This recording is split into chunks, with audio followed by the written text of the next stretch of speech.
बताए, राम से चल के राम पे आए। प्रेम कोई हम और न जाने, राम से रूठे राम से माने। राम सिया की करुण कहानी, एक है चंदन एक है पानी। राम सिया राम जय जय राम। राम सिया राम जय जय राम।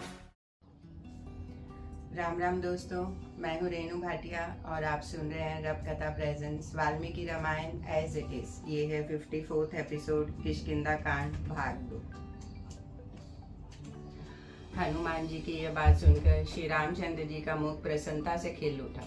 वह अपने बगल में खड़े हुए छोटे भाई लक्ष्मण से इस प्रकार कहने लगे, सुमित्रा नंदन, ये महामनस्वी वानर राज सुग्रीव के सचिव हैं और उन्हीं के हित की इच्छा से यहाँ मेरे पास आए हैं। लक्ष्मण, इन शत्रु दमन सुग्रीव सचिव कपिवर हनुमान से जो बात के मन को समझने वाले हैं, तुम स्नेह पूर्वक मीठी वाणी में बातचीत करो। जैसे ऋग्वेद की शिक्षा नहीं मिली, जिसने यजुर्वेद का अभ्यास नहीं किया तथा जो सामवेद का विद्वान नहीं है, वह इस प्रकार सुंदर भाषा में वार्तालाप नहीं कर सकता। निश्चय ही इन्होंने समूचे व्याकरण का कई बार अध्ययन किया है, क्योंकि बहुत सी बातें बोल जाने पर भी इनके मुंह से कोई अशुद्धि नहीं निकली। संभाषण के समय इनके मुख, नेत्र, ललाट, भौहें तथा अन्य सभी अंगों से भी कोई दोष प्रकट नहीं हुआ, ऐसा कहीं ज्ञात नहीं हुआ। इन्होंने थोड़े में ही बड़ी स्पष्टता के साथ अपना अभिप्राय निवेदन किया है, उसे समझने में कई संदेह नहीं हुआ है। रुक रुक कर अथवा अथवा या अक्षरों को तोड़ मोड़ कर किसी ऐसे वाक्य का अनुचरण नहीं किया है जो सुनने में कर्ण कटु हो। इनकी वाणी हृदय में मध्य मारू रूप से स्थित है और कंठ में बैखरी रूप प्रकट होती है। अंत बोलते समय इनकी आवाज ना तो बहुत धीमी रही और ना बहुत ऊंची, मध्यम स्वर में ही इन्होंने सभी बातें कही हैं। ये संस्कार और क्रम से संपन्न, अद्भुत, अविलंबित तथा हृदय को आनंद प्रदान करने वाली कल्याणमय वाणी का उच्चारण करते हैं। हृदय, कंठ और मुद्रा, इन तीनों स्थानों द्वारा स्पष्ट रूप से अभिव्यक्त होने वाली इनकी इन विचित्र वाणी को सुनकर किसका चित्त प्रसन्न होगा। वध करने के लिए आए तलवार उठाए हुए शत्रु का हृदय भी इस अद्भुत वाणी से बदल सकता है। निष्पाप लक्ष्मण, जिस राजा के पास इनके समान दूत न हो, उनके कार्यों की सिद्धि कैसे हो सकती है। जिनके कार्य साधक दूत ऐसे उत्तम गुणों से युक्त हों, उस राजा के सभी मनोरथ दूतों के बातचीत से ही सिद्ध हो जाते हैं। श्री रामचंद्र जी के ऐसा कहने पर बातचीत की कला जानने वाले सुमित्रा नंदन लक्ष्मण, बात का मन समझने वाले पवन कुमार सुग्रीव सचिव कपिवर हनुमान से इस प्रकार बोले, विद्वान, महामना सुग्रीव के गुण हमें ज्ञात हो चुके हैं। हम दोनों भाई वानरराज सुग्रीव के ही खोज में यहाँ आए हैं। साधु शिरोमणि हनुमान जी, आप सुग्रीव के कथा अनुसार यहाँ आकर जो मैत्री की बात चला रहे हैं, वह हमें स्वीकार है। हम आपके कहने से ऐसा कर सकते हैं। लक्ष्मण के ये स्वीकृति सूचक निपुणता युक्त वचन सुनकर पवन कुमार कपिवर हनुमान बड़े प्रसन्न हुए। उन्हें सुग्रीव की विजय सिद्धि में मन लगाकर उस समय उन दोनों भाइयों के साथ उनकी मित्रता करने की इच्छा की। श्री राम जी की बात सुनकर तथा सुग्रीव के विषय में उनका सौम्य भाव जानकर और साथ ही यह समझकर कि उन्हें ही सुग्रीव से कोई आवश्यक काम है, हनुमान जी को बड़ी प्रसन्नता हुई। उन्होंने मन ही मन सुग्रीव का स्मरण किया। वह अब अवश्य ही महामना सुग्रीव को राज्य की प्राप्ति होने वाली है, क्योंकि यह महानुभाव किसी कार्य या प्रयोजन से यहाँ आए हैं और यह कार्य सुग्रीव के ही द्वारा सिद्ध होने वाला है। तत्पश्चात बातचीत में कुशल वानर श्रेष्ठ हनुमान जी अत्यंत हर्ष में भरकर श्री रामचंद्र जी से बोले, पंपा तटवर्ती कानन से सुशोभित यह वन भयंकर और दुर्गम है। इसमें नाना प्रकार के हिंसक जंतु निवास करते हैं। आप अपने छोटे भाई के साथ यहाँ किस लिए आए हैं। हनुमान जी का यह वचन सुनकर श्री राम आज्ञा से लक्ष्मण ने दशरथ नंदन महात्मा श्री राम का इस प्रकार परिचय देना आरंभ किया। विद्वान, यह पृथ्वी पर दशरथ नाम से प्रसिद्ध जो धर्मानुराग तेजस्वी राजा थे, वे सदा ही अपने धर्म के अनुसार चारों वर्णों की प्रजा का पालन करते थे। इस भूतल पर उनसे द्वेष रखने वाला कोई नहीं था और वह भी किसी से द्वेष नहीं रखते थे। वह समस्त प्राणियों पर दूसरे ब्रह्मा जी के समान स्नेह करते थे। उन्होंने पर्याप्त दक्षिणा वाले अग्रिष्टों आदि यज्ञों का अनुष्ठान किया है। ये उन्हीं महाराज के ज्येष्ठ पुत्र हैं। लोग इन्हें श्री राम कहते हैं। ये सब प्राणियों को शरण देने वाले और पिता की आज्ञा का पालन करने वाले हैं। महाराज दशरथ के चारों पुत्रों में ये सबसे अधिक गुणवान है। ये राजा के उत्तम लक्षणों से संपन्न है। जब इन्हें राज्य संपत्ति से संयुक्त किया जा रहा था, उस समय कुछ ऐसा कारण आ पड़ा जिससे ये राज्य से वंचित हो गए और वन में निवास करने के लिए मेरे साथ यहाँ आ गए। महाभाग, जैसे दिन का क्षय होने पर सायंकाल महातेजस्वी सूर्य अपने प्रभा के साथ अस्ताचल को जाते हैं, उसी प्रकार ये जितेंद्रिय श्री रघुनाथ जी अपनी पत्नी सीता के साथ वन में आए थे। मैं इनका छोटा भाई हूँ। मेरा नाम लक्ष्मण है। मैं अपने कृतज्ञ और बहुज्ञ भाई के गुणों का आकृष्ट होकर इनका दास हो गया हूँ। संपूर्ण भूतों के हित में मन लगाने वाले, सुख भोगने के योग्य, महापुरुषों द्वारा पूजनीय, ऐश्वर्य से हीन और वनवास में तत्पर मेरे भाई की पत्नी को इच्छा अनुसार रूप धारण करने वाले एक राक्षस ने सोने आश्रम से हर लिया। जिसने इनकी पत्नी का हरण किया वह राक्षस कौन है और कहाँ रहता है इत्यादि बातों का ठीक ठाक पता नहीं लग रहा है। दनु नामक एक दैत्य था जो शाप से राक्षस भाव को प्राप्त हुआ था। उसने सुग्रीव का नाम बताया और कहा, वानर राज सुग्रीव सामर्थ्यशाली और महान पराक्रमी है। वह अपनी पत्नी का अपहरण करने वाले राक्षस का पता लगा देंगे। ऐसा कहकर तेज से प्रकाशित होता हुआ धनु स्वर्ग लोक में पहुंचने के लिए आकाश में उड़ पड़ा। अपने प्रश्न के अनुसार मैंने सब बातें ठीक ठाक बता दी। मैं और श्री राम दोनों ही सुग्रीव के शरण में आए हैं। ये पहले बहुत से धन वैभव का दान करके परम उत्तम यश प्राप्त कर चुके हैं। जो पूर्व काल में संपूर्ण जगत के संरक्षक थे, वह आज सुग्रीव को अपना रक्षक बनाना चाहते हैं। सीता आज जिनकी पुत्रवधू है, वह शरणागत पालक और धर्म वत्सल रहे हैं। उन्हीं महाराज दशरथ के पुत्र शरण दाता श्री राम आज सुग्रीव की शरण में आए हैं। जो मेरे धर्मात्मा बड़े भाई श्री रघुनाथ जी पहले संपूर्ण जगत को शरण देने वाले तथा शरणागत वत्सल रहे हैं, वह इस समय सुग्रीव की शरण में आए हैं।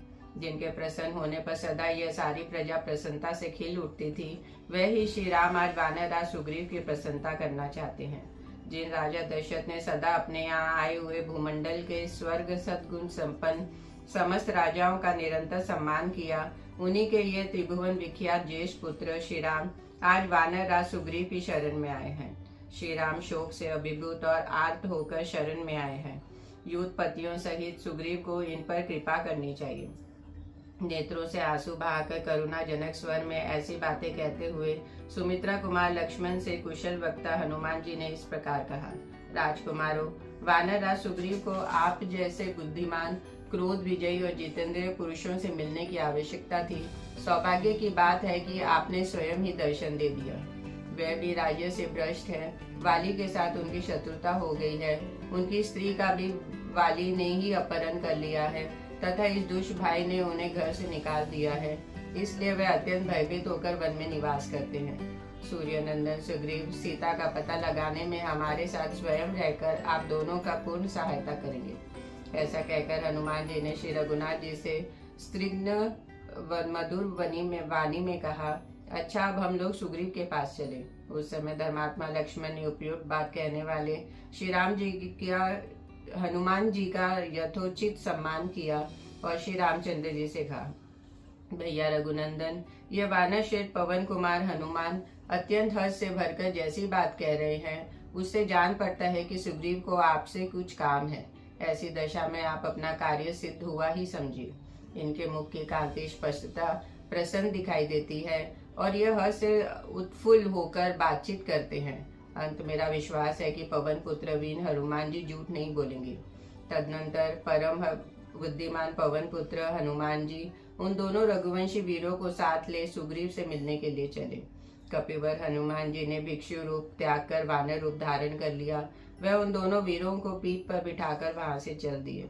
महान यशस्वी तथा शुभ विचार वाले पराक्रमी वह कपिवीर पवन कुमार कृत्य से होकर अत्यंत हर्ष में भर गए और श्री राम लक्ष्मण के साथ गिरिवर ऋषिमुख पर्वत पर जा पहुंचे। श्री राम लक्ष्मण को ऋषिमुख पर्वत पर सुग्रीव के वास स्थान में बिठाकर हनुमान जी वहां से मलय पर्वत पर गए, जो ऋषिमुख का ही एक शिखर है, और वहां वानरराज सुग्रीव को उन दोनों रघुवंशी वीरों का परिचय देते हुए इस प्रकार बोले।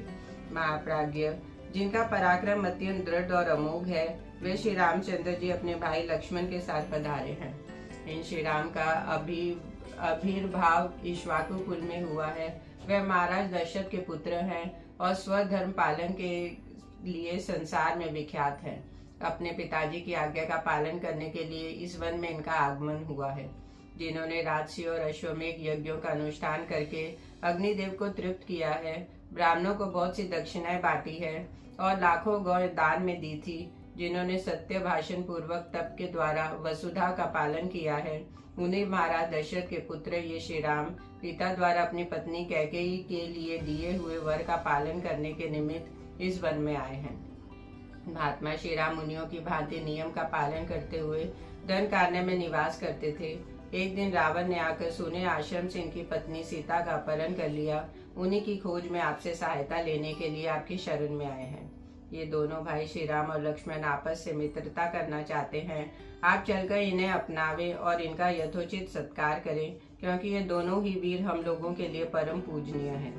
हनुमान जी का यह वचन सुनकर वानरराज सुग्रीव स्वेच्छा से अत्यंत दर्शनीय रूप धारण करके श्री रघुनाथ जी के पास आए और बड़े प्रेम से बोले, प्रभु, आप धर्म के विषय में भली भांति सुशिक्षित, परम तपस्वी एवं सब पर दया करने वाले हैं। पवन कुमार हनुमान जी ने मुझसे आपके यथार्थ गुणों का वर्णन किया है। भगवान, मैं वानर हूँ और आप नर। मेरे साथ जो आप मैत्री करना चाहते हैं, इसमें मेरा ही सत्कार है और मुझे ही उत्तम लाभ प्राप्त हो रहा है। यदि मेरी मैत्री आपको पसंद हो तो मेरा यह हाथ फैला हुआ है, आप इसे अपने हाथ में ले लें और परस्पर मैत्री का अटूट संबंध बना रहे, इसलिए स्थिर मर्यादा बांध दें। सुग्रीव का यह सुंदर वचन सुनकर भगवान श्री राम चित्त प्रसन्न हो गया। उन्होंने अपने हाथ से उनका हाथ पकड़कर दबाया और सौहार्द का आश्रय ले बड़े हर्ष के साथ शोक पीड़ित सुग्रीव को छाती से लगा लिया। सुग्रीव के पास जाने से पूर्व हनुमान जी ने पुनः भिक्षु रूप धारण कर लिया था। श्री राम सुग्रीव के मैत्री के समय शत्रु दमन हनुमान जी ने भिक्षुक रूप को त्याग कर अपना स्वाभाविक रूप धारण कर लिया और 2 लकड़ियों को रगड़कर आग पैदा कर दी। तत्पश्चात उस अग्नि को प्रज्वलित करके उन्होंने फूलों द्वारा अग्निदेव का सादर पूजन किया। फिर एकाग्रचित होकर श्री राम और सुग्रीव के बीच में साक्षी रूप में उस अग्नि को प्रसन्नता पूर्वक स्थापित कर दिया। उसके बाद सुग्रीव और श्री रामचंद्र जी ने उस प्रज्वलित अग्नि की प्रदक्षिणा की और दोनों एक दूसरे के मित्र बन गए। इससे उन वानरराज तथा श्री रघुनाथ जी के दोनों के हृदय में प्रसन्नता हुई। वे एक दूसरे की ओर देखते हुए तृप्त नहीं होते थे। उस समय सुग्रीव ने श्री रामचंद्र जी से प्रसन्नता पूर्वक कहा, आप मेरे प्रिय मित्र हैं, आज से हम दोनों का दुख और सुख एक है। ये कहकर सुग्रीव ने अधिक पत्ते और फूलों वाली शाल वृक्ष की एक शाखा तोड़ी और उसे बिछाकर वह श्री रामचंद्र जी के साथ उस पर बैठे। तदनंतर पवन कुमार हनुमान ने अत्यंत प्रसन्न हो चंदन वृक्ष की एक डाली, जिसमें बहुत से फूल लगे थे, तोड़कर लक्ष्मण के बैठने के लिए दी। इसके बाद हर्ष में भरे हुए सुग्रीव ने अपने नेत्र हर्ष से खिल उठे। उस समय भगवान श्री राम ने स्निग्ध मधुर वाणी में कहा, श्री राम, मैं घर से निकाल दिया गया हूँ और भय से पीड़ित होकर यहाँ विचरता हूँ। मेरी पत्नी भी मुझसे छीन ले गई है। मैंने आतंकित होकर वन में इस दुर्गम पर्वत का आश्रय लिया है। रघुनंदन, मेरे बड़े भाई वाली ने मुझे घर से निकालकर मेरे साथ बैर बांध लिया है। उसी के त्रास और भय से उद्भांचित होकर मैं इस वन में निवास करता हूँ। महाभाग, वाली के भय से पीड़ित हुए मुझे सेवक को आप अभय दान दीजिए। काकुत्स्य, आपको ऐसा करना चाहिए जिससे मेरे लिए किसी प्रकार का भय न रह जाए। सुग्रीव के ऐसा कहने पर धर्म के ज्ञाता, धर्म वत्सल, ककुत्स्य, कुलभूषण, तेजस्वी श्री राम हंसते हुए से वहां सुग्रीव को इस प्रकार उत्तर दिया, महाकपे, मुझे मालूम है कि मित्र उपकार रूपी फल देने वाला होता है। मैं तुम्हारी पत्नी का अपहरण करने वाले वाली का वध कर दूंगा। मेरे तुनीर में सहगृत हुए ये सूर्य तुल्य तेजस्वी वान अमोघ है। इनका वार खाली नहीं जाता। ये बड़े वेगशाली हैं। इसमें कंक पक्षी के परों के पंख लगे हुए हैं, जिनसे यह आच्छादित है। इनके अग्रभाग बड़े तीखे हैं और गांठ भी सीधी है। यह रोष में भरे हुए सर्पों के समान छूटते हैं और इंद्र के वज्र की भांति भयंकर चोट करते हैं। इस दुराचारी वाली पर मेरे ये बाण अवश्य गिरेंगे। आज देखना, मैं अपने विषधर सर्पों के समान तीखे बाणों से मारकर बाली को पृथ्वी पर गिरा दूंगा। इस भय इंद्र के वज्र से टूट फूट कर गिरे हुए पर्वत के समान दिखाई देगा। अपने लिए परम हितकर व श्री रघुनाथ जी का वचन सुनकर सुग्रीव को बड़ी प्रसन्नता हुई।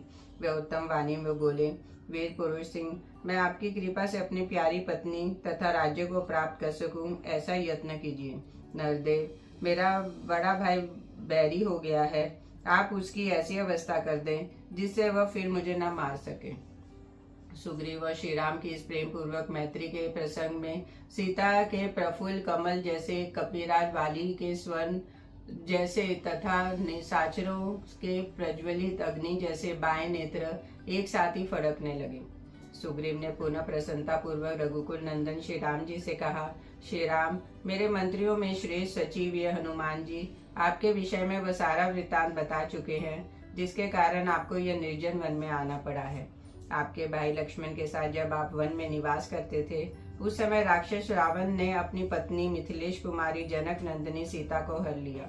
उस वेला में आप उनसे अलग थे और बुद्धिमान लक्ष्मण भी उन्हें अकेली छोड़कर चले गए थे। राक्षस उसी अवसर की प्रतीक्षा में था। उसने गिद्ध जटायु का वध करके रोती हुई सीता का अपहरण कर लिया। इस प्रकार उस राक्षस ने आपको पत्नी वियोग के कष्ट में डाल दिया है, परंतु इस पत्नी वियोग के दुख से आप शीघ्र ही मुक्त हो जाएंगे। मैं राक्षस द्वारा हारी गई वेदवाणी के समान आपकी पत्नी को वापस ला दूंगा।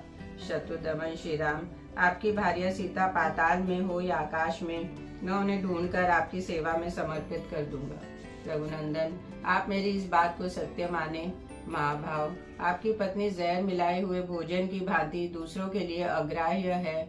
इंद्र सहित संपूर्ण देवता और असुर भी उन्हें पचा नहीं सकते। आप शोक त्याग दीजिए, मैं आपके प्राण वल्लभा को अवश्य ला दूंगा। एक दिन मैंने देखा, भयंकर कर्म करने वाला कोई राक्षस किसी स्त्री को ले जा रहा है। मैं अनुमान से समझता हूँ कि वह मिथिलेश कुमारी सीता ही रही होंगी। इसमें संशय नहीं है, क्योंकि वह टूटे हुए स्वर में हा राम हा लक्ष्मण पुकारती हुई रो रही थी तथा रावण की गोद में नागराज की वधू नागिन की भांति छटपटाती हुई प्रकाशित हो रही थी। 4 मंत्रियों सहित 5वें मैं उस शैल शिखर पर बैठा हुआ था।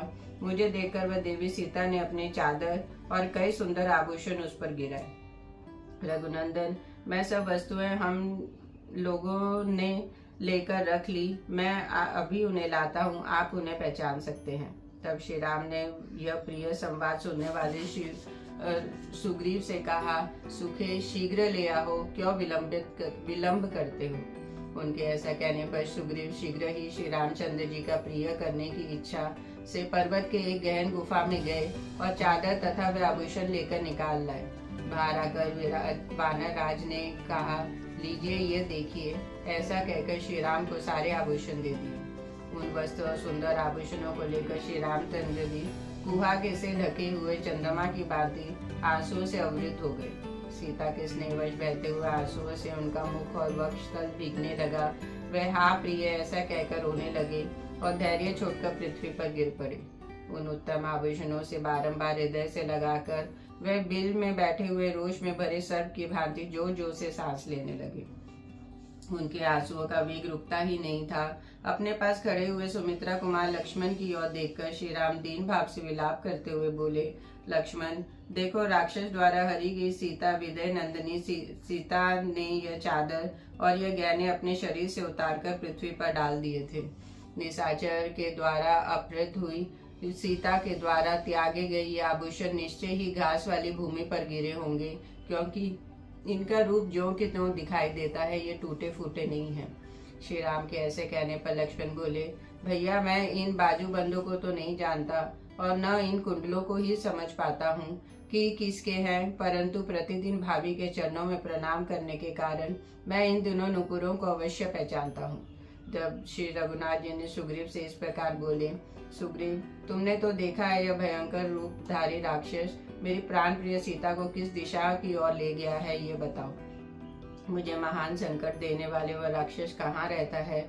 मैं केवल उसी के अपराध के कारण समस्त राक्षसों का विनाश कर डालूंगा।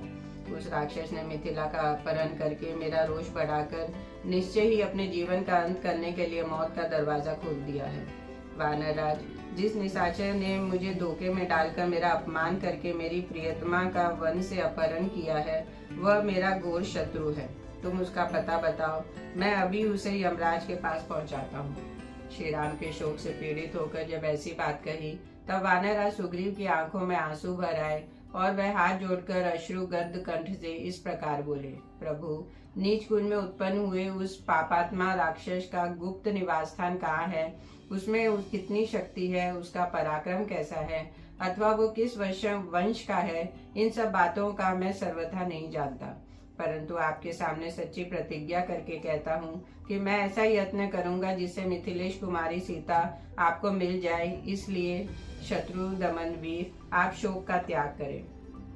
मैं आपके संतोष के लिए सैनिकों सहित रावण का वध करके अपना ऐसा पुरुषार्थ प्रकट करूंगा जिससे आप शीघ्र ही प्रसन्न हो जाएंगे।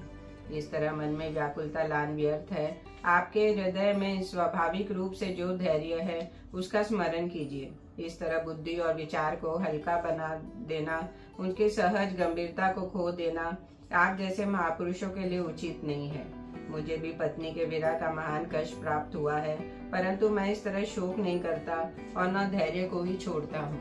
यद्यपि मैं एक साधारण वानर हूँ, तथापि अपनी पत्नी के लिए निरंतर शोक नहीं करता हूँ। फिर आप जैसे महात्मा, सुशिक्षित और धैर्यवान महापुरुष शोक न करें, इसके लिए तो कहना ही क्या है। आपको चाहिए कि धैर्य धारण करके इन गिरते हुए आंसुओं को रोकें। सात्विक पुरुषों की मर्यादा और धैर्य का परित्याग न करें। शोक में, आर्थिक संकट में अथवा प्राणांतकारी भय उपस्थित होने पर जो अपनी बुद्धि से दुख निवारण के उपाय का विचार करते हुए धैर्य का धारण करता है, वह कष्ट नहीं भोगता है। जो मूढ़ मानव सदा घबराहट में ही पड़ा रहता है, वह पानी में भार से दबी हुई नौका के समान शोक में विवश होकर डूब जाता है। मैं हाथ जोड़ता हूँ, प्रेम पूर्वक अनुरोध करता हूँ कि आप प्रसन्न हों और पुरुषार्थ का आश्रय लें। शोक को अपने ऊपर हावी होने न दें। जो शोक का अनुसरण करते हैं उन्हें सुख नहीं मिलता और उनका तेज भी क्षीण हो जाता है। अंततः आप शोक न करें। राजेंद्र, शोक से आक्रांत हुए मनुष्य के जीवन में भी संशय उपस्थित हो जाता है, इसलिए आप शोक को त्याग दें और केवल धैर्य का आश्रय लें।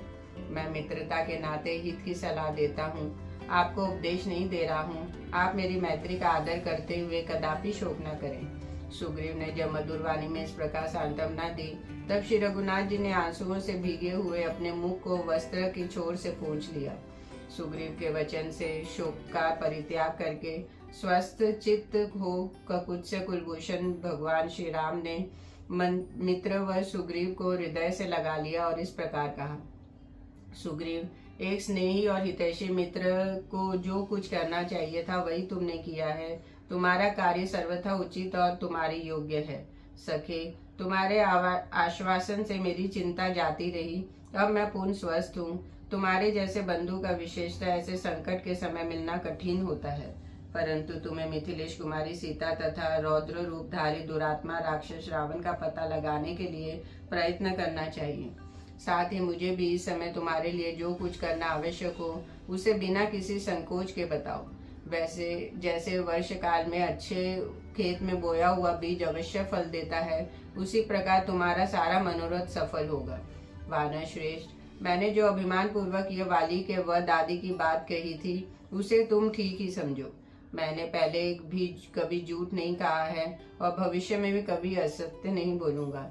इस समय जो कुछ कहा है उसे पूर्ण करने के लिए प्रतिज्ञा करता हूँ और तुम्हें विश्वास दिलाने के लिए सत्य की शपथ खाता हूँ।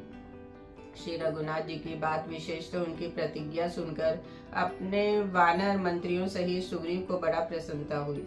इस प्रकार एकांत में एक दूसरे के निकट बैठे हुए वे दोनों नर और वानर ने परस्पर सुख और दुख की बातें कही, जो एक दूसरे के लिए अनुरूप थी।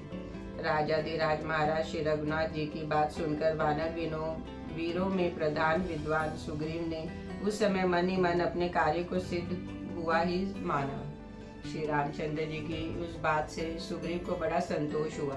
वह हर्ष से भरकर लक्ष्मण के बड़े भाई शूरवीर श्री रामचंद्र जी से इस प्रकार बोले, भगवान, इसमें संदेह नहीं कि देवताओं की मेरे ऊपर बड़ी कृपा है। मैं सर्वथा उनका अनुग्रह का पात्र हूँ, क्योंकि आप जैसे गुणवान महापुरुष मेरे सखा हो गए। प्रभु निष्पाप श्री राम, आप जैसे सहायक के सहयोग से तो देवताओं के राज्य भी अवश्य ही प्राप्त हो जा सकता है, फिर अपने खोए हुए राज्य को पाना कौन बड़ी बात है। रघुनंदन, अब मैं अपने बंधुओं और सहृदयों के विषय में सम्मान का पात्र हो गया, क्योंकि आज रघुवंश के राजकुमार आप अग्नि के साक्षी बनकर मुझे मित्र के रूप में प्राप्त हुए। मैं भी आपके योग्य मित्र हूँ, इसका ज्ञान आपको धीरे धीरे हो जाएगा। इस समय आपके सामने मैं अपना गुणों का वर्णन करने में असमर्थ हूँ। आत्मज्ञानियों में श्री राम, आप जैसे पुण्यात्मा महात्माओं का प्रेम और धैर्य अधिकाधिक बढ़ता और अविचल होता है। अच्छे स्वभाव वाले मित्र अपने घर के सोने चांदी अथवा उत्तम आभूषणों को अपने अच्छे मित्रों के लिए अभिव्यक्त ही मानते हैं। उन मित्रों का अपने धन पर अपने ही समान अधिकार समझते हैं। अतः मित्र धनी हो या दरिद्र, सुखी हो या दुखी, अथवा निर्दोष हो या सदोष, वह मित्र के लिए सबसे बड़ा सहायक होता है। अनंत साधु पुरुष अपने मित्र का अत्यंत उत्कृष्ट प्रेम देख आवश्यक पड़ने पर उसके लिए धन, सुख और देश का परित्याग कर देते हैं। यह सुनकर लक्ष्मी के से उपलक्षित श्री रामचंद्र जी ने इंद्र तुल्य तेजस्वी बुद्धिमान लक्ष्मण के सामने ही प्रिय वचन बोलने वाले सुग्रीव से कहा, सखे, तुम्हारी बात बिल्कुल ठीक है।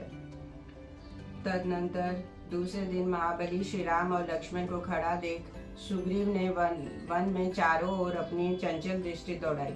उस समय वानर राज ने आप पास से एक साल का वृक्ष देखा, जिसमें थोड़े से और सुंदर पुष्प लगे हुए थे, परंतु उनमें पत्रों की बहुलता थी।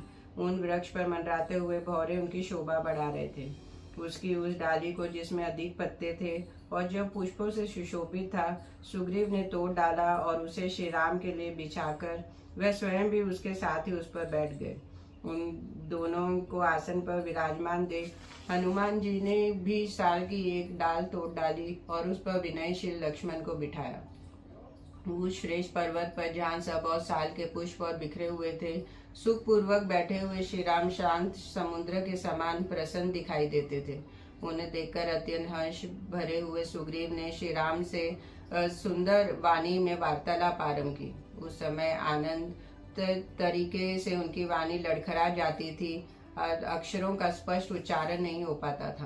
प्रभु, मेरे भाई ने मुझे घर से निकालकर मेरी स्त्री को भी छीन लिया है। मैं उसी के भय से अत्यंत पीड़ित हो एवं दुखी होकर इस पर्वत श्रेष्ठ ऋषि मुख पर विचरता रहता हूँ। मुझे बार बार उनका त्रास बना रहता है। मैं भय में डूबा रहकर भ्रांत चित्त हो इस वन में भटकता फिरता हूँ। रघुनंदन, मेरे भाई वाली ने मुझे घर से निकलने के बाद भी मेरे साथ बैर बांध रखा है। प्रभु, आप समस्त लोगों को अभय देने वाले हो। मैं बाली के भय से दुखी और अनाथ हूँ। अंत आपको मुझ पर कृपा करनी चाहिए। सुग्रीव के ऐसा कहने पर तेजस्वी धर्मज्ञ एवं धर्म वत्सल भगवान श्री राम ने उन्हें हंसते हुए इस प्रकार कहा, सखे, उपकार ही मित्रता का फल है, अपकार ही शत्रुता का लक्षण है। अंत में आज ही तुम्हारी स्त्री का अपहरण करने वाले उस बाली का वध करूंगा। महाभाग, मेरे इन बाणों का तेज प्रचंड है, स्वर्ण भूषित है। ये सर कार्तिकेय की उत्पत्ति के स्थानभूत शरों के वन में उत्पन्न हुए हैं, इसलिए अभेद हैं। यह कंग पक्षी के परों से युक्त है, इंद्र के वज्र की भांति अमोघ है। इनकी गांठें सुंदर और अग्रभाग तीखे हैं। ये रोष में भरे भुजंग की भांति भयंकर है। इन बाणों में तुम अपनी बाली नामक शत्रु को, जो भाई होकर भी तुम्हारी बुराई कर रहा है, विदर्भ हुए पर्वत की भांति मरकर पृथ्वी में पड़ा देखोगे। श्री रघुनाथ जी की यह बात सुनकर वानर सेनापति सुग्रीव को अनुपम प्रसन्नता हुई और वह उन्हें बारंबार साधुवाद देते हुए बोले, श्री राम, मैं शोक से पीड़ित हूँ और आप शोकाकुल प्राणियों की परम गति हैं। मित्र समझकर मैं आपसे अपना दुख निवेदन करता हूँ। मैं आपके हाथों में हाथ देकर अग्निदेव के सामने आपको मित्र बनाया है, इसलिए आप मुझे अपने प्राणों से भी बढ़कर प्रिय हैं। यह बात मैं सत्य शपथ खाकर कहता हूँ। आप मेरे मित्र हैं, इसलिए आप पर पूर्ण विश्वास करके मैं अपने भीतर का दुख जो सदा मेरे मन को व्याकुल किए रहता है आपको बता रहा हूँ। इतनी बात कहते कहते सुग्रीव के नेत्रों में आंसू भर आए। उनकी वाणी अश्रुगद हो गई, इसलिए वह उच्च स्वर में बोलने के समर्थ न रह सके। तत्पश्चात सुग्रीव ने सहसा बढ़े हुए नदी के वेग के समान उमड़े हुए आंसुओं के वेग को श्री राम के समीप धैर्य पूर्वक रोका। आंसुओं को रोककर अपने दोनों सुंदर नेत्रों को पोंछने के पश्चात तेजस्वी सुग्रीव पुनः लंबी सांस खींचकर श्री रघुनाथ जी से बोले, श्री राम, पहले की बात है, वलिष्ठ बाली ने कटु वचन सुनाकर बलपूर्वक मेरा तिरस्कार किया और अपने राज्य से मुझे नीचे उतार दिया। इतना ही नहीं, मेरी स्त्री को भी, जो मुझे प्राणों से अधिक प्रिय है, उससे छीन लिया और जितने मेरे सहृदय थे उन सबको कैद में डाल दिया। रघुनंदन, इसके बाद भी वह दुरात्मा बाली मेरे विनाश के लिए यत्न करता रहता है। उसके भेजे हुए बहुत से वानर का मैं वध कर चुका हूँ। रघुनाथ जी, आपको भी देखकर मेरे मन में ऐसा ही संदेह हुआ था, इसलिए डर जाने के कारण मैं पहले आपके पास न आ सका, क्योंकि भय का अवसर आने पर प्राय सभी डर जाते हैं। केवल ये हनुमान आदि वानर ही मेरे सहायक हैं। अंत महान संकट में पड़कर भी मैं अब तक प्राण धारण करता हूँ। इन लोगों का मुझ पर स्नेह है। अंत ये सभी वानर सब ओर से सदा मेरी सुरक्षा करते रहते हैं।